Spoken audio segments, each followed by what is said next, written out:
hoy. Si ustedes tienen sus Biblias, ábranlo en el libro de Apocalipsis. Les digo, no hay por qué temer, no hay para nada el por qué tener temor. Dios es bello y Dios de alguna forma nos ha permitido estudiar esto. Así que vamos a ver, lo vamos a dejar aquí. Perdón, voy a pararlo y voy a volverlo a colocar. Bueno, ahora sí ya estamos. No sé por qué me sale Daniela en la esquina y no sale mi pantalla. ¿Qué será? Danielita, ¿tú será que puedes Si sale Mish, volver a aquí te vemos Qué perfecto. extraño que no sale la pantalla. A ti sí Mish, te si estamos sale. Te estamos viendo nosotros, Mishita. Te estamos viendo perfectamente bien. Listo. Bueno, entonces ahora sí. Aquí estamos, sí. Dice la palabra, ¿verdad? Yo estoy a la puerta. Yo quise ponerle en esta sesión, quise ponerle la introducción a los sellos, pero quise ponerle estoy a la puerta. Estoy a la puerta. Es algo que tiene mayor sentido en este tiempo que en cualquier otro tiempo de cuando hablamos de la venida del Señor. Cuando nosotros pensamos en Apocalipsis, ay, ¿verdad? A ustedes no se les viene una imagen como esta. Cuando vemos Apocalipsis decimos, Pangán, aquí todo se fue con Pancho. Cuando pensamos en Apocalipsis pensamos en guerras, en división, fuego. Bueno, pensamos en algo bastante trágico, pero si nosotros realmente entendemos desde un principio la palabra Apocalipsis, creo que nos podría cambiar un poco la forma en que lo vemos, porque la palabra Apocalipsis viene de la palabra del griego apocalypsis. Miren lo que significa, que es más que todo revelación. Revelación, quitar el velo, poner al descubierto o manifestación. Cuando nosotros entonces estamos, digamos, fuimos a una obra de teatro y escuchamos detrás de bambalinas que mueven y quitan y ponen se diría que en el momento del apocalipsis es cuando se abre el telón y nosotros podemos ver la obra completa y decimos, ay, con razón yo veía aquel disfrazado de tal y con razón yo oía que movían este mueble y para acá, porque logramos entender cuando se abre el telón, digamos, que empieza la obra y se pone todo al descubierto. Los meses que llevaban los artistas trabajando en la obra, entonces ahora se puede ver. Eso es lo que significa Apocalipsis. En inglés no se llama Apocalipsis, se llama Revelation, que es revelación, que es un poquito más entendible porque hay una revelación. ¿Revelación de qué? Mire cómo inicia el libro de Apocalipsis 1, 1 y 3. Dice, la revelación de Jesucristo. La revelación de Jesucristo que Dios le dio para manifestar a sus siervos las cosas que deben suceder pronto. Y la declaró enviándola por medio de su ángel a su siervo Juan. Y dice, bienaventurado el que lee y los que oyen las palabras de esta profecía y guardan las cosas en ella escritas, porque, oiga, el tiempo está cerca. Así que cuando hablamos de revelación, cuando hablamos de Apocalipsis, mire, usted y yo nos tenemos que alegrar porque en ese momento vamos a entrar nosotros a un tiempo de una revelación completa de quién es Cristo. Una revelación completa de Jesucristo. Mire lo que dice, el tiempo está cerca, dice abajo. Hoy más que nunca estamos más cerca de ver a Jesucristo en su completa revelación, en verlo a Él cara a cara. Este es el tiempo ya. Estamos muy cerca. Pero mire lo que le dijo el ángel a Juan. Le dice, estas son las cosas, para manifestar a su siervo las cosas que deben suceder pronto. Y uno dice, Ay, pero si esto se lo dio hace 2000 años, no me suena tan pronto. A mí me dicen pronto y yo es como que, bueno, pronto, 2, 3 días. ¿Verdad? ¿Cuándo te vas a cambiar a tu casa? Pues ya pronto, ya es dentro de poco tiempo, no 1000 años, no 2000 años. Vamos ya pasados los 2000 años y entonces debemos entender que la palabra cuando dice que deben suceder pronto, es que media vez empiecen a suceder, van a suceder una tras otra con mucha rapidez. Se van a desatar y van a empezar a suceder una tras otra rápidamente. No es que eran para que él la diera y se iban a manifestar de un día para otro cuando el apóstol Juan dio el mensaje. Ahí podemos entender entonces por qué. Pronto significa tacos, significa deprisa o en un corto tiempo. Tacos, como cuando usted se come un taco y tiene que salir corriendo al baño. Así, deprisa y en corto tiempo. Acuérdese de la palabra tacos.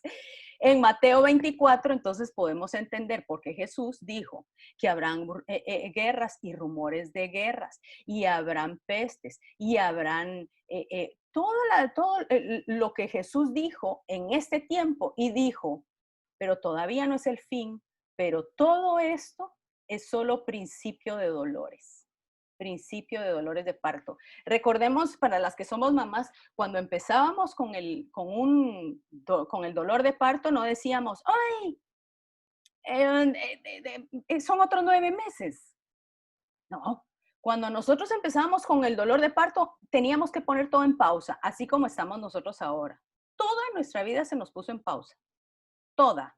Todos estamos con algo de nuestra vida en pausa, sea trabajo, sean relaciones, sean viajes, sean proyectos, sean negocios.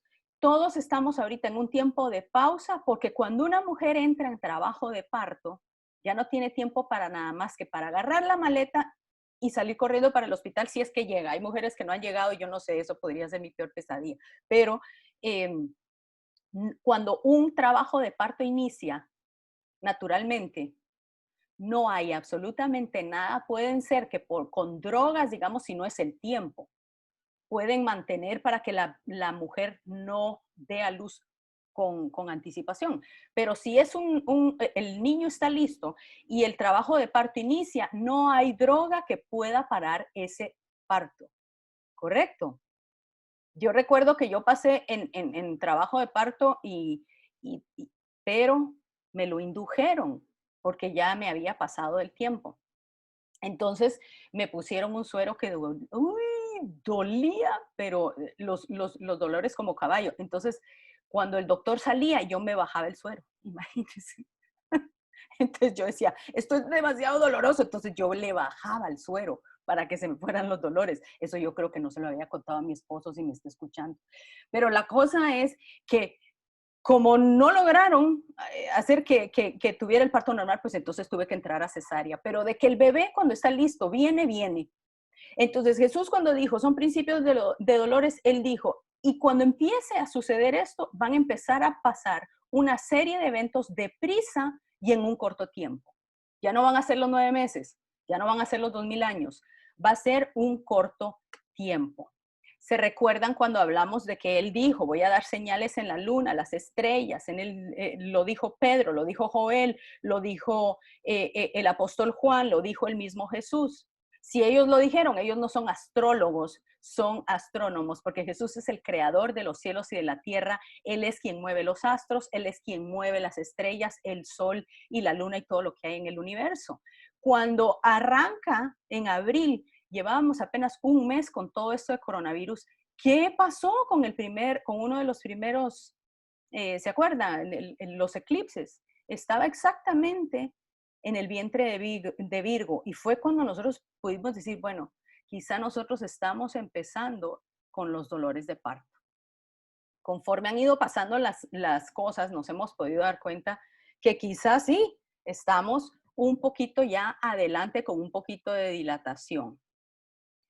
El libro de Apocalipsis es un libro en donde nosotros vamos a ver de un Jesús que conocemos que vino como Cordero, que vino a cumplir el sacerdocio completo, el sacerdocio del que hablaba el Antiguo Testamento, y viene a cumplir todo lo que Jesús habló de él mismo, donde su reino iba a ser establecido, porque de alguna forma nosotros podemos decir, el reino de Dios se ha acercado, sí se ha acercado, pero el reino de Dios no está con nosotros al 100%, sino ve a su alrededor, ve a la violencia, ve a la mentira, los asesinatos. No podemos decir que el reino de Dios está completamente establecido. El libro de Apocalipsis es el que va a permitir el abrir las puertas. ¿Para qué? Para la entronación completa del Hijo de Dios. Es en este momento en donde nosotros vamos a ser partícipes de ver a Jesús totalmente coronado. Y mucha gente, vean, mucha gente, esto lo escuché de un profeta que dijo, mucha gente se va a ofender en la forma en que Jesús va a regresar. Nosotros no, porque sabemos que Él viene viene con la espada, Él viene como guerrero. Pero mucha gente se va a ofender de que Él no regresa como aquel corderito callado, como aquel corderito que viene a traer la paz. Él viene a traer justicia. Justicia y a separar el trigo de la cizaña. Él viene a separar sus amigos de sus enemigos, sus hijos de los que no lo son. Él viene a hacer una diferencia. Entonces, vamos a hablar un poquito en la circunstancia en la que se encontraba el apóstol Juan. El apóstol Juan fue el único de los apóstoles que no murió de manera, digamos, como mártir. El apóstol Juan se cree en la gente que era historiadora, digamos, los historiadores de esa época, cuentan que el apóstol Juan fue condenado a muerte por aceite caliente. Eso no lo dice la palabra, hay textos que apuntan hacia eso.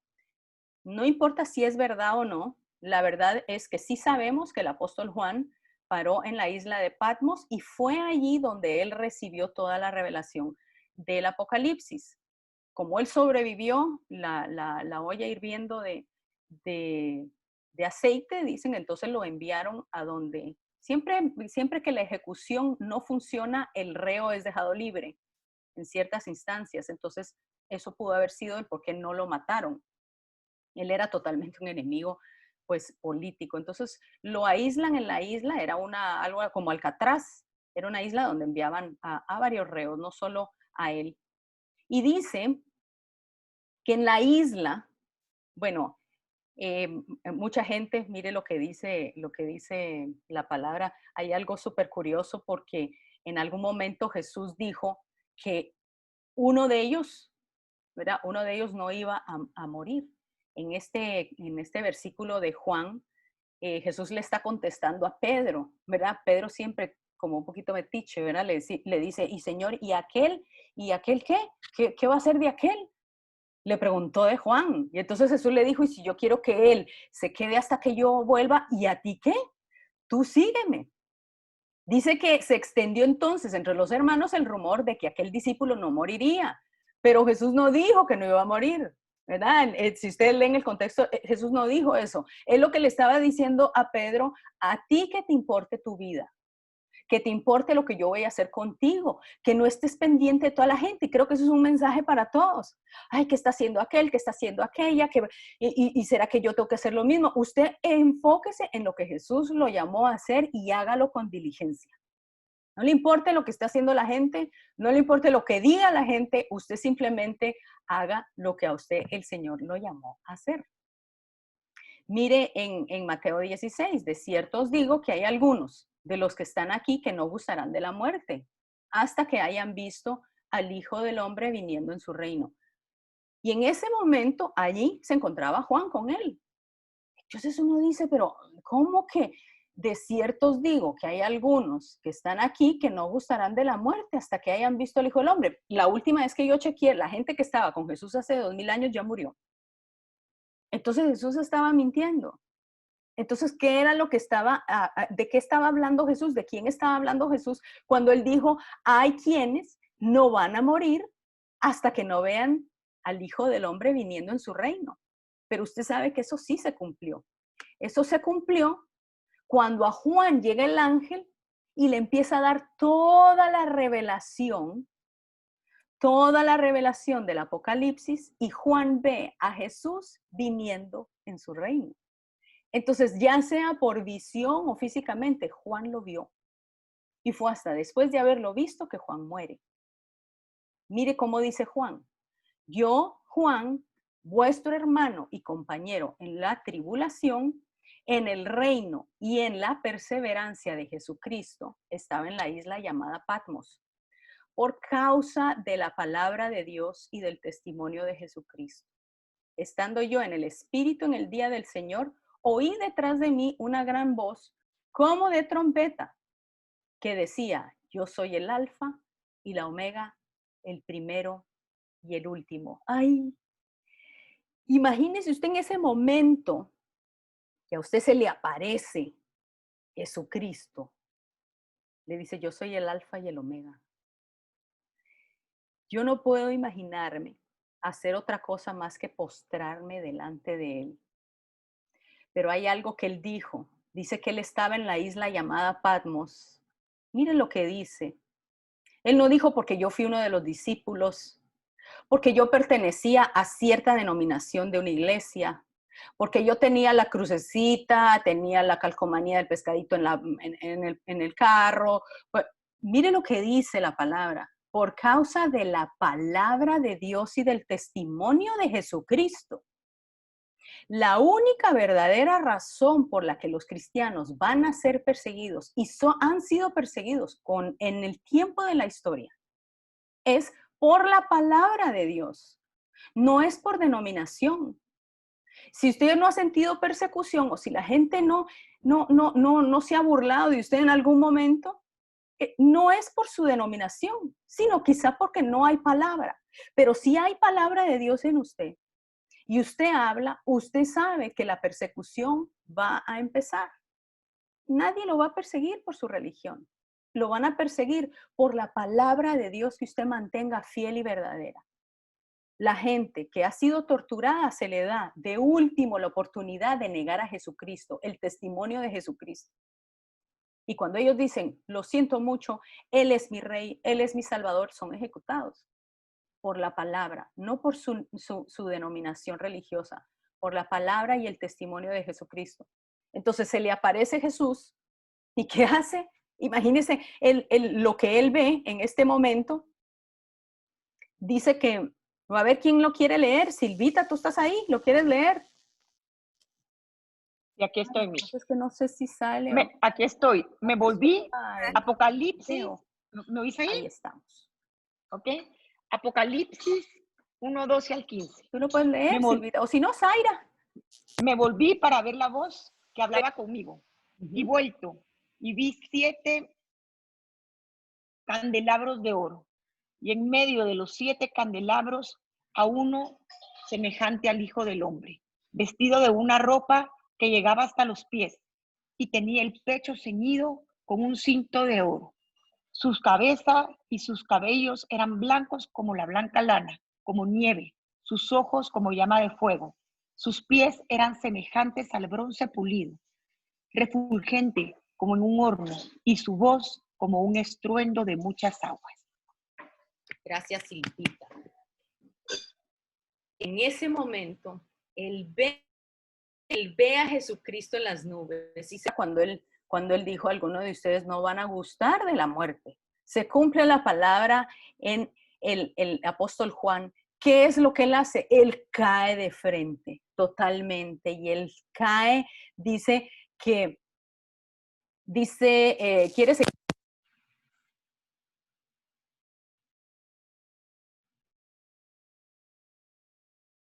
Bueno, lo voy a leer. En su diestra tenía 7 estrellas. De su boca salía una espada aguda de 2 filos y su rostro era como el sol, como cuando resplandece con toda su fuerza. Entonces dice, esto es lo que hizo Juan. Cuando lo vi, caí a sus pies como muerto. Y él puso su diestra sobre mí diciéndome, no temas. Ay, mire qué cosa más maravillosa. Yo soy el primero y el último, el que vive. Estuve muerto, pero vivo por los siglos de los siglos. Amén. Y tengo las llaves de la muerte y del Hades. Escribe pues las cosas que has visto, las que son y las que han de ser después de estas. Mire qué interesante lo que le dice. Pero a mí lo que me llama la atención es una frase que le dice Jesús y que nos dice hoy que estamos aprendiendo el libro de Apocalipsis. No temas, no temas, no temas. Lo que Jesús estaba diciendo es que yo sé de lo que tú estás hecho. Yo sé para lo que yo te preparé. Yo sé quién tú eres y sé el espíritu de quién tienes tú dentro. Si yo decidí ponerte a vivir en este tiempo, no temas, porque yo sé de lo que estás hecho. No hay que temer cuando nosotros hablamos de Jesucristo, de las cosas que han de venir. Es casi imposible no poder sentir cierta angustia. Y yo se los digo, tenemos que estar a veces como, Señor, no, pero tu palabra dice, pero ¿y qué tal si esto? Y no, pero Señor, tu palabra dice, y Señor, y bueno, y van a ser rápido, y van a hacer, estas cosas van a pasar, y uno como que se va alentando, pero el Señor dice, no dejes que el temor te aprisione, no dejes que el temor te aprisione. Y Él le da al apóstol Juan, le da ciertas, de primero, antes de que él vea todas las cosas que él tenía que ver, él le dice, quiero que le des un mensaje a 7 iglesias, 7 iglesias, la iglesia de Éfeso, la de Esmirna, la de Pérgamo, Tiatira, Sardis, Filadelfia, y él termina con un mensaje a la iglesia de la Odisea. Ahora, hay quienes creen que cualquiera de estos mensajes en cualquier momento de cualquier iglesia en nuestro tiempo se aplican. Siempre estos mensajes empezaban con, yo conozco tus obras.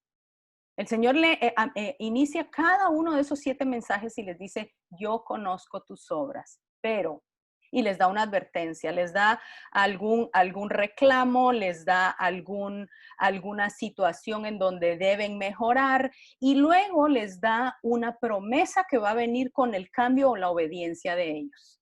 Entonces, primero arranca con yo conozco tus obras. Y así habla alrededor si ustedes tienen ahí su Biblia, pueden ver que esos mensajes a las 7 iglesias empiezan desde el 2 y termina, el mensaje de la iglesia de la Odisea termina en el capítulo 3.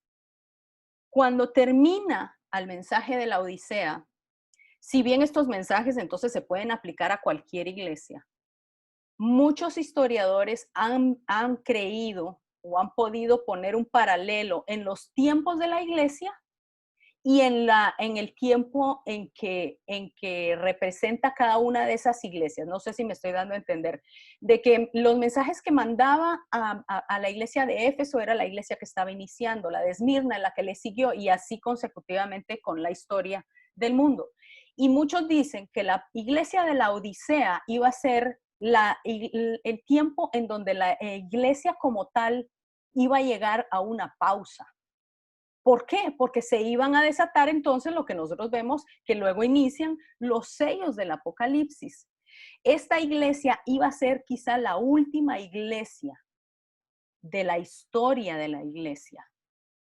No estaba hablando de una denominación, está hablando de aquellos que, como dijo Jesús, por sus frutos los conoceréis. No era tanto un mensaje a la iglesia como un mensaje a los seguidores de Cristo.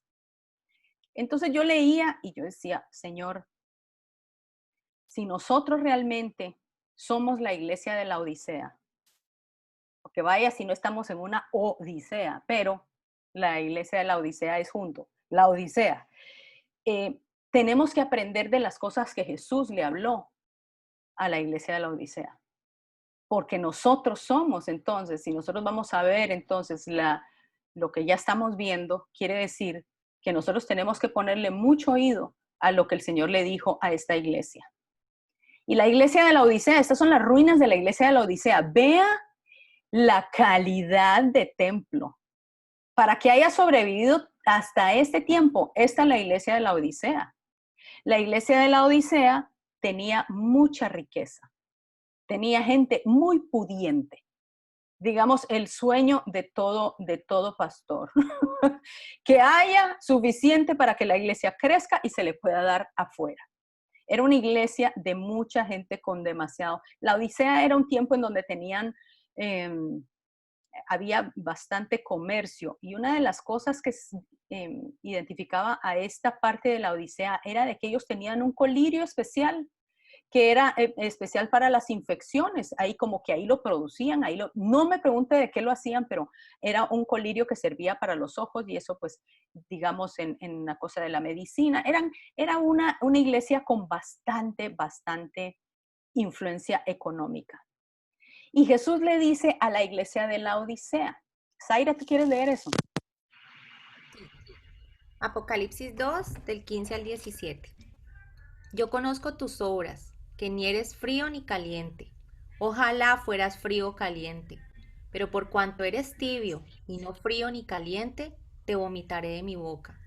Tú dices, yo soy rico, me he enriquecido y de nada tengo necesidad, pero no sabes que eres desventurado, miserable, pobre, ciego y estás desnudo.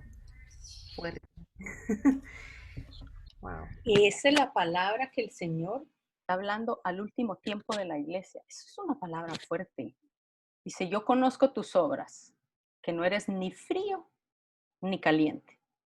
Como diríamos en Guatemala, no eres ni chiche ni limonada. Eres una persona que eres un poquito de iglesia, un poquito de parranda. Yo me acuerdo en los tiempos, digamos, en los tiempos de Semana Santa. ¡Ah, qué lindo! Íbamos a la Semana Santa y a los viernes a la procesión, el sábado la parranda, domingo de resurrección. Todos estábamos viendo cómo resucitábamos de la goma que teníamos. Entonces era una cosa, es una mezcla de frío y caliente, ¿verdad? Un poquito de iglesia por acá cuando hay que cumplir y otro poquito. Ah, pero eso sí. Sí me decían algo de mi iglesia. Si me decían algo de mi denominación, ahí sí brincaba. Pero a la hora de tener que ser obediente con Cristo, era como, ay, Cristo, Jesús es maravillosamente misericordioso, Él me ama, eso no hay que ser legalistas, ¿verdad? Ese tipo de frialdad, de frío o caliente, Él estaba diciendo, ojalá hubiera sido frío, ojalá hubiera sido caliente, pero te vomitaré de mi boca. Y es la única vez que Él usa esa expresión, y es una expresión bastante dura, bastante. Por eso es que yo les decía al principio, cuando nosotros empezamos a ver en el Apocalipsis una imagen de Jesús que, ay, no es el Jesucito lindo, ¿verdad? El bebito de la pastoral de Navidad, ¿no? Es un Dios que es claro con lo que a Él le gusta y con lo que a Él no. Entonces Él le dice, tú sabes, eres desventurado, miserable, pobre, ciego, estás desnudo. Y ellos, ¿cómo? Pero si nosotros tenemos mucha plata, no nos hace falta nada. Una iglesia que estaba sembrada en que toda bendición solo se podía manifestar en algo material. Si nosotros creemos que somos bendecidos por Dios solo porque tenemos un trabajo, o porque tenemos comida, o porque tenemos ropa, nos estamos quedando cortos de lo que significa ser benditos a los ojos de Dios. Porque no hay como tener paz, no hay como no tener ansiedad, no hay como poder tener relaciones sanas, no hay como poder dormir las 8 o 10 horas que uno quiera dormir sin preocupaciones. Eso no tiene precio. Esas son bendiciones que quizás la gente de la Odisea no podía sopesar. Una iglesia bastante rica. Y entonces Jesús les da un consejo. Por lo tanto, yo te aconsejo que compres de mí oro refinado en el fuego para que seas rico. Se lo está diciendo a gente adinerada. Y vestiduras blancas para vestirte, para que no se descubra la vergüenza de tu desnudez. Y mire lo que les dice, y unge tus ojos con colirio para que veas. Esta iglesia, esta área que era conocida por ese colirio especial que ellos vendían a otras provincias o a otros lugares, le dice, unge tus ojos con colirio para que veas. Para que veas. Eso es bastante duro. Pero lo más duro, mire, a mí lo más duro de este pasaje en donde Jesús le está diciendo y nos está diciendo a nosotros es este. Cuando Él dice, yo estoy a la puerta y llamo. Si alguno oye mi voz y abre la puerta, entraré a Él y cenaré con Él y Él conmigo. Al vencedor le concederé que se siente conmigo en mi trono. Siempre usamos este pasaje como para evangelizar, como para decirle a la gente, mira, Jesús te está llamando. Esta frase la usó Jesús para una iglesia. Para una iglesia que no lo dejaba entrar porque tenía demasiado. Una iglesia que no escuchaba su voz ni el tocar de su puerta porque estaba muy afanado en todo lo material. Era una iglesia totalmente desconectada de él. Yo estoy segura que en muchas iglesias en nuestro tiempo, hasta el tiempo de COVID, donde Jesús que estaba diciendo, déjenme entrar, si Jesús hubiera sido una persona, le hubiéramos cortado las alas. Porque le hubiéramos dicho, no, Jesús no es así, hay que ser tolerantes, hay que ser amables, hay que ser amigos, no hay que decir, no hay que hablar del pecado, no hay que hablar de esto, no hay que hablar del otro. Y a Jesús lo hubiéramos dejado sentadito, sin micrófono. Eso es lo que Jesús le está diciendo a lo último, a la iglesia de ahorita, a la iglesia de ahorita. Y a mí esto me asusta, ¿sabe por qué?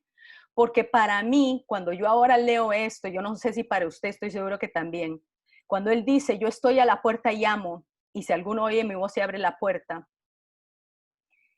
cuando él dice, yo estoy a la puerta en este tiempo, a mí esta frase tiene otro contexto totalmente diferente, tiene un contexto ahora profético más que para la iglesia. Yo estoy a la puerta. Yo ya vengo.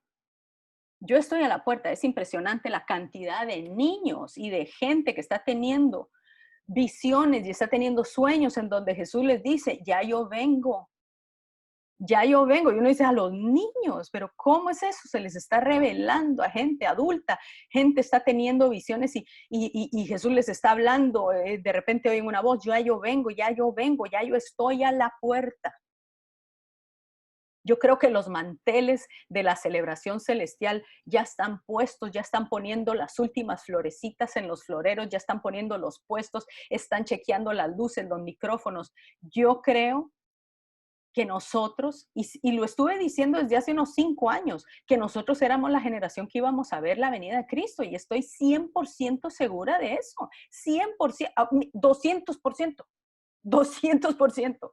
Es que ahora ya no hay que especular.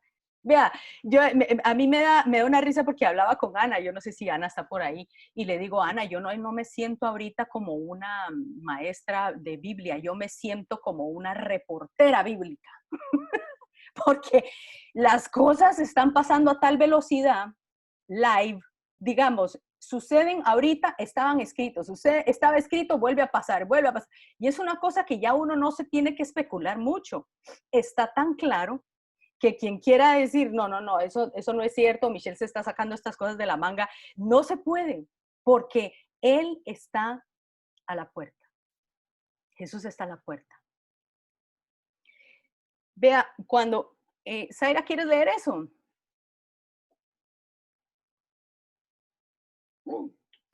Lucas 21 del 25 al 26. Entonces habrá señales en el sol, en la luna y en las estrellas, y en la tierra angustia de las gentes confundidas a causa del bramido del mar y de las olas.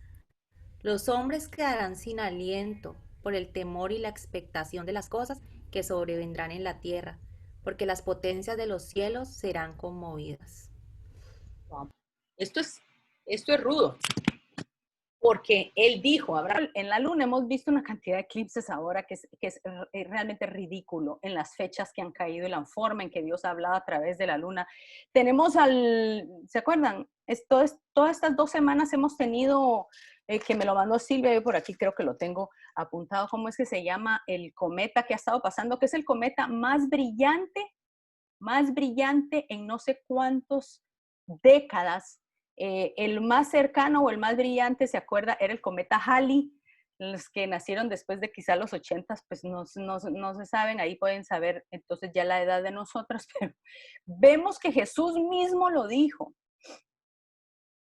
van a haber señales en el sol, la luna y las estrellas, y en la tierra, mire, angustias de las gentes confundidas a causa del bramido del mar y de las olas. ¿Qué olas está hablando? Está hablando de tsunamis, porque si él dijo en Mateo 24 que iban a haber terremotos, lógicamente esos terremotos, cuando se producen esas fallas, esos movimientos de tierra adentro del mar, se producen tsunamis.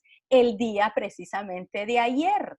Ayer mismo hubo un terremoto de 7.8 en Alaska y había una gran alerta de tsunami. Si ustedes no vieron el video, es realmente impactante ver cómo los pedazos de hielo dentro del mar caían y hacían unas olas impresionantes. El Señor está hablando. El Señor ha venido hablando desde el principio de este año, y yo tenía aquí apuntado de las cosas que el Señor ha venido hablando. Bueno, esta semana, la semana pasada, llegó el polvo del Sahara por segunda vez, se llamaba Godzilla, ¿se acuerda? Llegó la segunda ola. Mire qué curioso. Han empezado una persecución en contra de la iglesia y de imágenes y de todo lo que se llame culto, y eso lo vamos a entender más la próxima semana cuando le entremos de lleno al caballo del Apocalipsis, al primer caballo. Pero la iglesia en Turquía, Santa Sofía, era una iglesia, la habían convertido en museo y la semana pasada fue declarada mezquita. Luego, el 17 de julio, mire, vemos que el cometa Neowise estaba por todos lados. Se vio hasta sin telescopio, sin larga vista, la gente lo podía ver solo con los ojos, digamos, sin mayor esfuerzo. Y se vio en casi todo el mundo, se vio el cometa. Eso es algo bien curioso porque del 13 al 31 todavía está a la vista y es el más brillante. Incendiaron la iglesia de San Sulpicio en Francia. La iglesia de Nuestra Señora de los Niños fue vandalizada. Se hicieron una cruz con excremento, profanaron el sagrario, robaron las hostias y las tiraron al basurero. En Dijon, la iglesia de Notre Dame fue saqueada y las hostias pisoteadas en el piso. En Labor, la iglesia fue vandalizada y el brazo de una imagen de Cristo fue puesta como que él estuviera tocándose sus genitales para parecer que estaba haciendo una obscenidad. El 26 de Tamuz, ¿se acuerdan que la semana pasada hablamos de Tamuz? Y vamos a hablar un poquito más la próxima. Empiezan a incendiar iglesias en Estados Unidos. En Manila, en la catedral de Nantes, en Francia, la incendiaron. La iglesia de San Gabriel en California, la incendiaron. La iglesia en Florida fue embestida por un carro y el muchacho se bajó y tiró gasolina y le prendió fuego. La Calvary Baptist en San Diego fue incendiada. En Nueva York, una escultura de Jesús decapitada, 2 imágenes de María incendiadas. Entonces vemos eso que va en escala. Vemos que las cosas están empezando a escalar y a salirse un poquito de nuestro control. Por eso es que aquí cuando él dice que los hombres quedarán sin aliento por el temor y la expectación de las cosas que sobrevendrán, la palabra es fobia. Realmente va a haber un temor para aquellos que no están en Cristo que se va a salir de proporción. Mire, el 29 de Tamuz, el último día de Tamuz, las autoridades chinas han estado visitando casa por casa, pidiendo que pongan la imagen del presidente y la de Mao Zedong y que quiten toda cruz, todo lo que tenga que ver con Jesús. Y si no, les quitan todos sus derechos de comida, de los derechos que da el gobierno.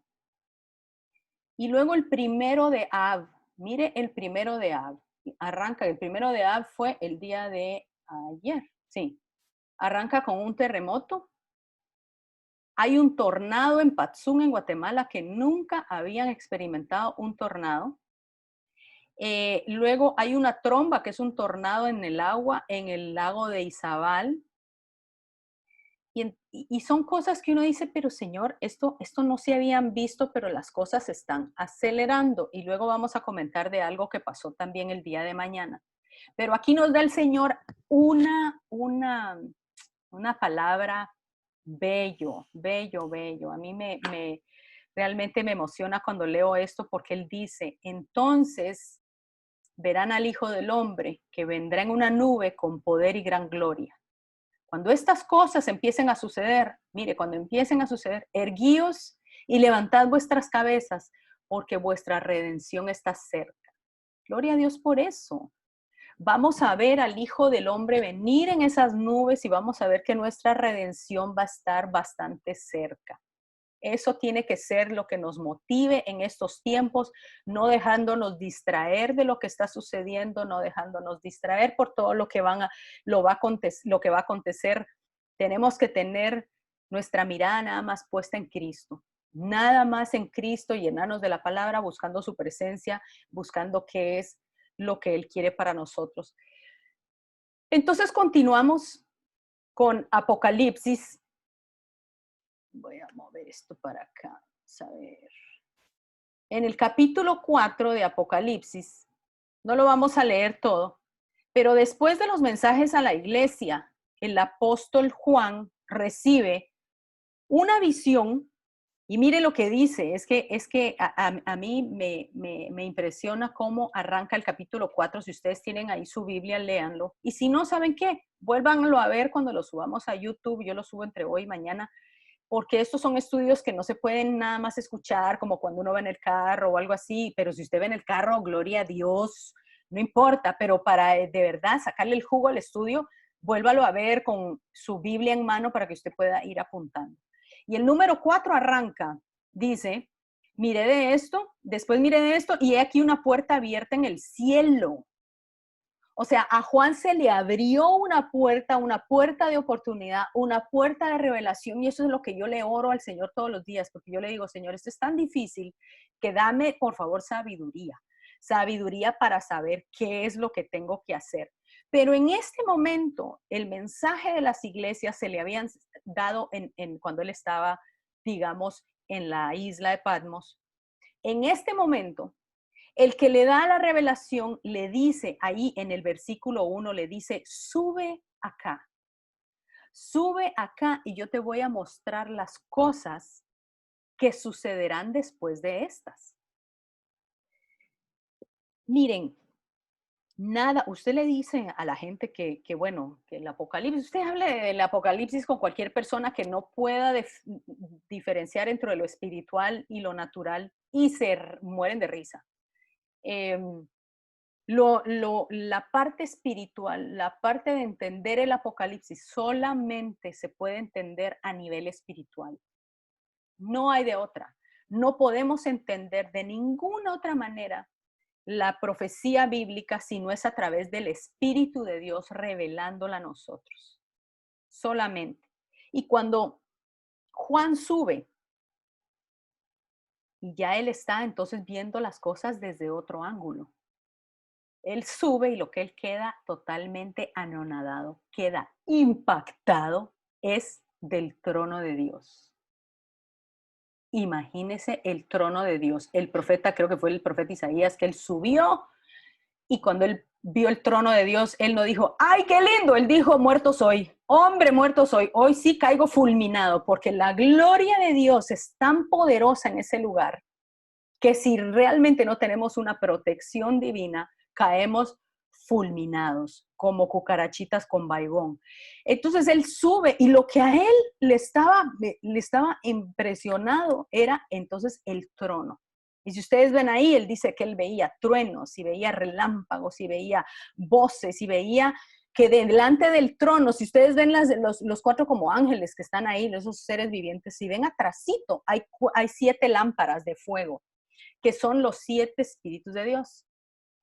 Bueno, los 7 espíritus de Dios, ¿cuáles son los 7 espíritus de Dios? Los 7 espíritus de Dios los encontramos en Isaías 11.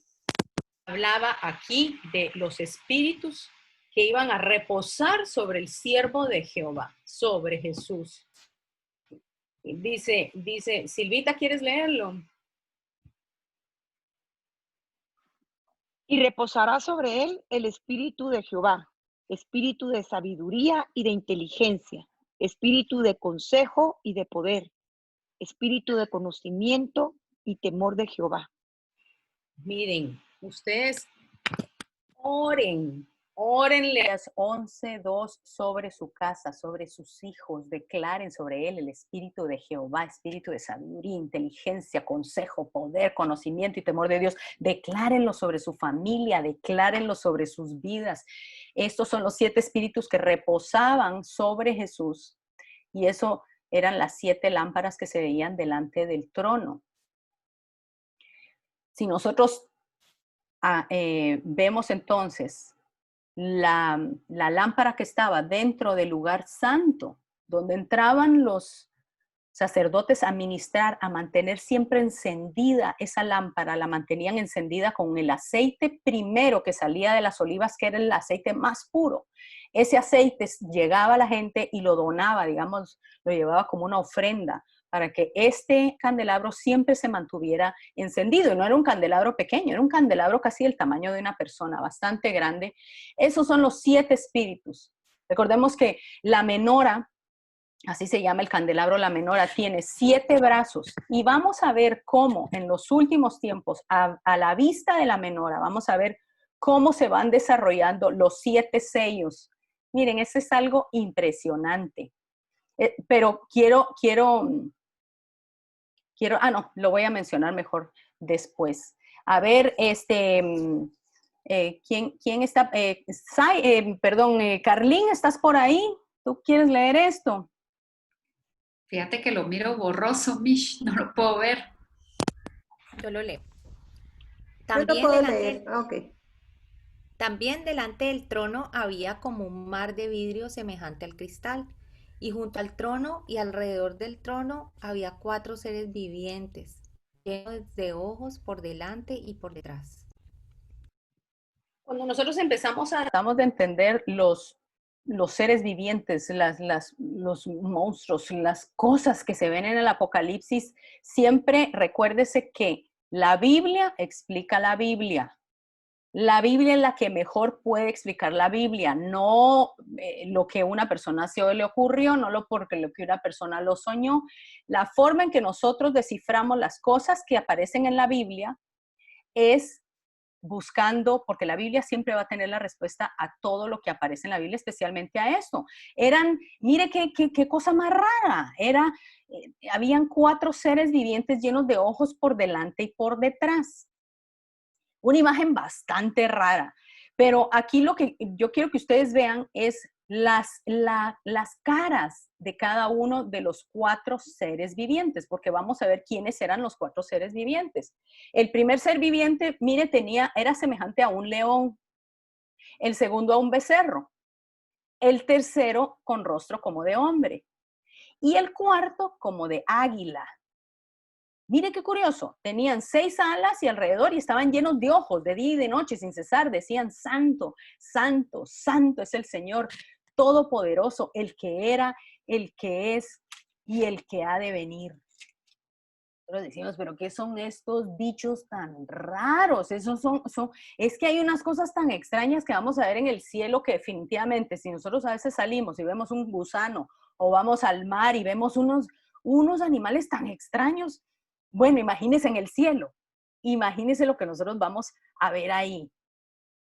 Cuando nosotros nos vamos a Ezequiel, Ezequiel tiene la misma visión y Ezequiel tiene exactamente, él ve unos animales, unos seres vivientes, pero los seres vivientes que él ve que un ser viviente tiene las 4 mismas caras. Dice que estaban como volando por el trono de Dios, ¿verdad? Y si usted ve en lo que tengo subrayado ahí con letra oscura, ya después usted lo puede leer, lea todo Ezequiel en el capítulo 1, donde él ve toda la revelación del cielo. Él ve lo mismo. Él ve personas que tenían 4 caras y 4 alas, con pezuñas de becerro, caras de hombre, cara de león, cara de buey y cara de águila, los mismos animales. ¿Qué es esto? Señor bendito, pero ¿qué es esto? A mí se me aparece una de estas cosas y salgo corriendo, es como da susto. Entonces uno dice, Señor, enséñame qué es. Mire lo que dice, ¿qué es esto? ¿A qué apuntan estos espíritus? Cuando nosotros vemos el tabernáculo, Cuando vemos el cielo, cuando vemos cada una de estas manifestaciones, todo, absolutamente todo, desde la entrada hasta la salida, la forma, las medidas, todo apunta a Cristo. Si nosotros vemos en el tabernáculo, cuando estaban el pueblo de Dios, estaba acampando en el Sinaí, ellos tenían la orden de acampar, digamos que si la parte del fuego, lo vamos a ver como que fuera para abajo, la parte donde está el tabernáculo, digamos, vamos a decir que es la cabeza, ¿verdad? Ellos tenían por orden, tenían que acampar 3 tribus arriba, 3 a los lados, 3 al otro lado y 3 a los pies. Eran las 12 tribus de Israel. Pero cada vez que ellos empezaban a caminar, había una tribu que tenía que salir de primero. Cada tribu tenía una bandera y cada bandera tenía una figura. Entonces lo vamos a ver desde la parte, digamos, como que estuviéramos viendo visión de pájaro. ¿Y qué es lo que vemos? Vemos arriba la que presidía esas 3 tribus, la tribu de Judá, que era la bandera, era un león. A la derecha, la tribu de Rubén, que era un hombre. Abajo, la tribu de Efraín, que la bandera era un becerro. Y la tribu de Dan a la izquierda era la que presidía esas 3 tribus y su bandera era un águila. Todo lo que entonces nos está hablando Apocalipsis es que está apuntando a Cristo. Simple y sencillamente que si son, que si no son, pero que hacen, que no hacen, es Cristo. En muchas formas, en diferentes formas, nos está diciendo que el reino de Dios en el cielo y el trono de Dios está permeado de Cristo, permeado totalmente de Cristo. Quiero, antes de pasar a esto, miren qué lindo, yo quise empezar este día con esa canción para los que entraron temprano con esa canción de adoración, porque el capítulo número 4, que es aquí donde ya estamos terminando ya para arrancar el primero de los sellos, dice que estos seres vivientes ellos todo el día decían santo, santo, pero luego termina y dice, los 24 ancianos, que eran las 12 tribus de Israel y los 12 discípulos, 12 apóstoles, los 24 ancianos que se postran delante del que está sentado en el trono y adoran al que vive por los siglos y los siglos y echan sus coronas delante del trono. Señor, digno eres de recibir la honra y la gloria y el poder, porque tú creaste todas las cosas y por tu voluntad existen y fueron creadas. Esa canción de al que está sentado en el trono, sea la gloria, sea la honra, está basada en Apocalipsis 4 y Apocalipsis 5, cuando nosotros vemos cómo termina también la parte de Apocalipsis 5. Vamos a ver, yo creo que por ahí nos vamos a quedar. Ay, las dejé como al inicio. Vamos a leer solo el inicio del primer sello para que no se vayan como, ay, no empezamos con los sellos. En ese momento, cuando en el capítulo 5, ya entonces Juan empieza a ver desde arriba, empieza a ver que las cosas empiezan a cambiar de lo normal, de la adoración, los 4 seres, las 4 lámparas, y de repente pareciera como que empieza la ceremonia de un traspaso de poder. Un traspaso de poderes. Y empieza una ceremonia y él es el invitado, es como la mosquita ahí pegada a la pared. A él se le permite ver cómo es que desde el cielo se va a ver este traspaso de poder. Y estaba Dios sentado en su trono, esto es lo que él ve, y tenía un rollo con 7 sellos. Y lo tenía en la mano y había alguien que estaba diciendo, ¿quién es digno de desatar los sellos? Pero nadie fue encontrado, dice la palabra, ni siquiera mirarlo. Entonces imagínense al pobre Juan angustiado, llorando como un niño, diciendo, ¿quién es capaz de abrir esto? ¿Sabe por qué? Porque él sentía la necesidad de que esos sellos se abrieran. Él no estaba llorando de miedo. Él en su interior sentía que la necesidad de que esos sellos se abrieran para que algo se cumpliera. Y dice que él lloraba porque no se hallaba nadie para abrir el libro, ni siquiera mirarlo. Cuando la palabra habla de libros, lógicamente no son los libros como nosotros los tenemos, que los abrimos de un lado a otro. Recuérdense que los libros antes se hacían en pergaminos y se hacían en cuero y se hacían, y eran mensajes, primero que todo. Cuando eran sellados con los sellos, eran sellados con la autoridad o con el anillo o el sello de la persona que mantenía, ya sea en el cuello o en la mano, como en el anillo, y lo sellaban, entonces la persona sabía de quién venía. Y esos sellos eran hechos de cera y había que quebrarlos para poder abrir el mensaje. Por eso es que dice, pero ¿por qué? ¿Quién puede el libro y desatar sus sellos? Porque se ataba con un mecatito, con un lacito, y se le aplicaba la cera y se le ponía el sello, entonces quedaba totalmente cerrada. Los sellos hablan entonces de un mensaje de Dios para alguien, de un mensaje de un rey para otra nación. Eso era lo que significaban los sellos. Y creo yo que todavía estamos en un tiempo de sellos, de mensajes, todavía creo que no estamos entrando todavía en su tiempo de juicio, sino que son un prejuicio. Antes de que realmente se desate todo, siento yo que los sellos están hablando de un mensaje de misericordia. Vuélvanse a mí, arrepiéntanse, yo estoy a la puerta. Entonces lo vamos a dejar aquí y las voy a dejar entonces con la inquietud de la próxima semana para que de lleno entremos a la próxima semana con esto. Pero solo quiero hacerles un comentario para que lo vean. Me voy a adelantar un poquito aquí porque vamos a ver cómo todos los sellos se relacionan con la menora. Todo en el Apocalipsis hay número 7, 7 lámparas, 7 iglesias, 7 trompetas, 7, todo es el número 7, que es el número de la perfección. Pero hay algo muy interesante que pasó esta semana, es más, ayer. La menora es la que nos va a dar la línea de lo que Dios está haciendo. Van a ver qué interesante y es súper fácil. Ahorita quizá se puede asustar uno, pero es súper fácil. Pero la menora representa la luz, representa tantas cosas. Y precisamente ayer, ¿se acuerda que hemos estado hablando de Tamuz? El mes de Tamuz. El mes de Tamuz terminó hace 2 días. Ayer fue el primer día de Av. El primer día de Av, el primero de Av, inicia un tiempo de 9 días de austeros, digamos, de ayuno, de oración. Hay mucha austeridad en Israel porque del 1 al 9 se guardan esos días porque el 9 de Av, recuerden, ha sido siempre muy significativo en la vida de los israelitas. ¿Por qué? Porque el primer templo, el segundo templo y la Inquisición y la expulsión de los judíos de España inició exactamente el 9 de Av. El 9 de Av es la próxima semana.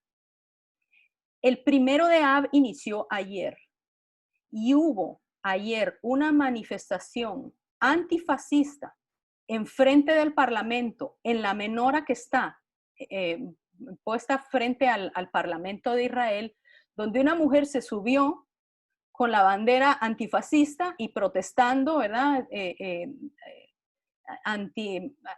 Pues en contra del gobierno y de la forma en que están manejando la situación.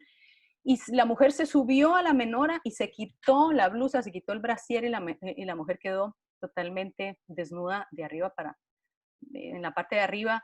Y vemos que eso tuvo que ser muy significativo espiritualmente, porque el antifascismo fue lo que usó Hitler en contra de los judíos, y que alguien con la bandera de antifascismo se haya subido a la menora y se haya desnudado y haya desecrated, no sé cómo se dice en español, pero que haya hecho eso en un tiempo tan significativo de austeridad para el pueblo de Israel y en un tiempo de tanta tensión. Definitivamente estamos viendo una revolución que no es antifascista, sino es anti-autoridad. Es un movimiento de rebelión en contra de todo lo que sea autoridad, autoridad espiritual, autoridad política, autoridad en familia. Solo les quería dejar con eso porque me pareció súper interesante que en este tiempo, ¿verdad?, se haya dado eso el día de ayer, pero lo vamos a comentar la otra semana. Así que vamos a dejarlo aquí y vamos a abrirlo despuesito de orar. Solamente quiero orar para que el Señor pueda abrir nuestros ojos y nuestros oídos espirituales. Señor, te damos gracias por lo que has hecho. Te damos gracias, Padre, porque tú has permitido que de alguna forma podamos aprender lo que tú quieres que nosotros aprendamos para este tiempo.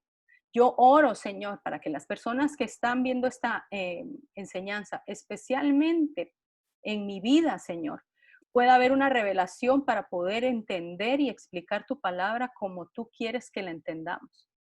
Yo te pido que cada una de las personas que está escuchando no escuche con temor, sino con la expectativa, Señor, de que pronto, pronto, Señor, vamos a vernos cara a cara.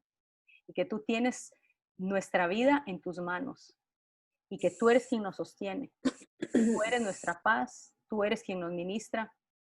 Tú eres el único, Padre, que tiene el control por sobre todas las cosas. En el nombre de Jesús. Amén. Amén. Amén.